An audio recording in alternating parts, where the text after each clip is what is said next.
and Cole Hamels was back on the mound starting for the first time in about 7 weeks. And he was absolutely rusty, Danny. Just didn't have any type of command. His line today, 4 1/3, 7 earned runs, 4 Ks, 4 walks, excuse me. Ran into a lot of trouble in the 5th inning. What was your reaction on how Hamels pitched today?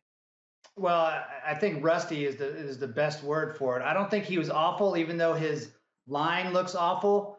He came out of the game, and I think he'd only given up 3 runs, but of course he had runners on base, or maybe 4 runs. He had runners on base that were his, and then the relievers came in and gave it up. But in that 5th inning, there was a play that Joey Gallo, playing first base, who's not a first baseman, went after a ball that was hit right to Odor at second. He goes and cuts in front of him, and of course Cole Hamels can't get to first base to cover in time. If he just holds his ground and covers first base, that's an easy out. The whole inning could be totally different. So this is a product of course, I'm sticking up for the pitchers here. This is a product of a guy that can hit the ball out of the ballpark, but he has no position. So you throw him at first base.